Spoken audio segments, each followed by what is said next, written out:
Hello everyone, welcome to Teaching Smarter, the podcast where we explore creative teaching strategies that make learning more meaningful and engaging. I'm Percy. And I'm Karma, and we're really happy you're joining us today because we're going to share with you information about an effective but underestimated teaching strategy, eliciting. Have you ever been in a class where the teacher just explained everything from the beginning? Or maybe the other way around, in which a teacher kept asking questions and recovering information from the students. If so, you've already experienced eliciting, even if you didn't know its name. Exactly.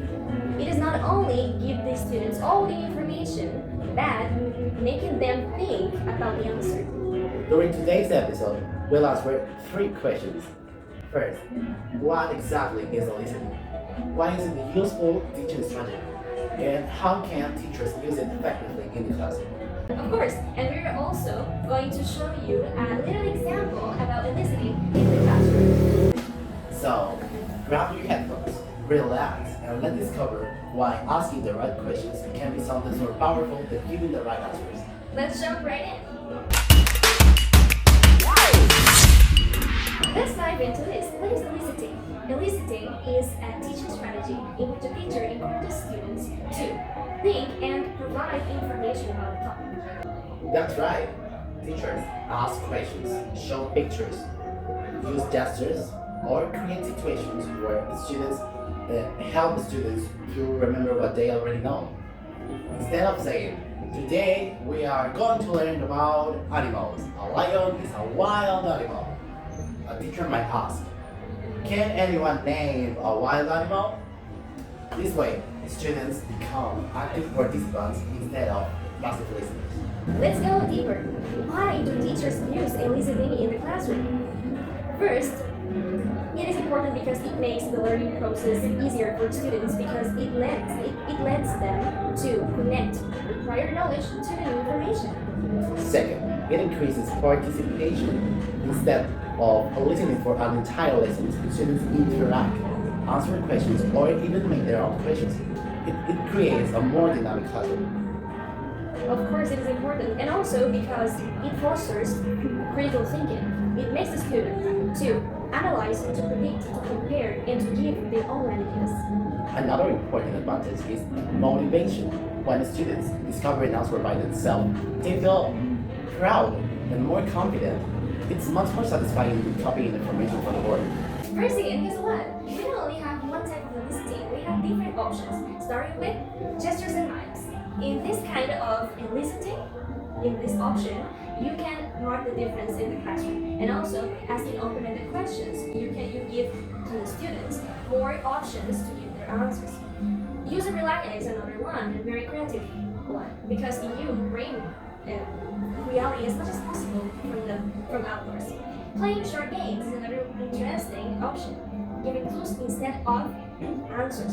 For example, when the information is a little bit complicated for the students to guess, you can give maybe the vowel or the consonant sound, so you let the student to complete the rest of the word. For English classes, pictures are especially useful. Imagine showing the students a picture of someone carrying an umbrella. Instead of saying, today we are going to learn the word rain. The teacher asks, what's the weather like? And students start guessing. It's raining, it's cloudy, it's raining. And without even realizing it, they've already learned the vocabulary through discovery.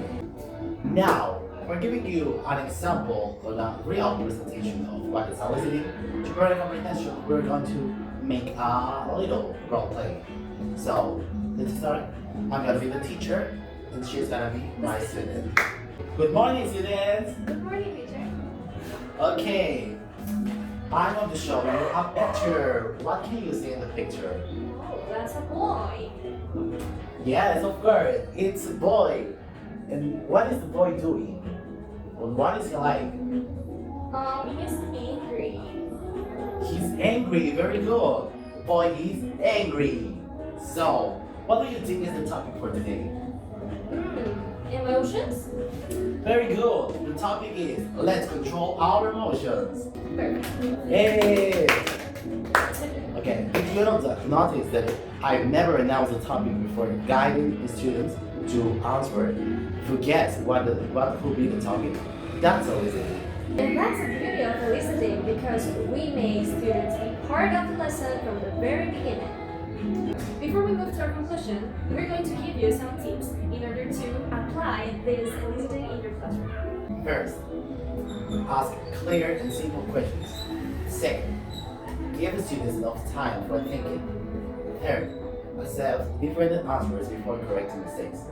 Fourth, encourage everyone to participate, not only the strongest students. And finally, remember that silence isn't always a bad thing. Sometimes students need some extra seconds or minutes to finish building a well-done answer. So, we've learned that eliciting is not just asking random questions. It's a strategy that helps students think, participate, remember previous knowledge, and become active learners. When teachers guide students to discover the information or the answer instead of giving it away, learning becomes more meaningful, interactive, and memorable. Whether you're teaching English, science, history, or math, eliciting can transform an ordinary lesson into a completely engaging learning experience. If you enjoyed this video, don't forget to like the video and let a comment below. We're going to read this and also respond to you as well. See you next time!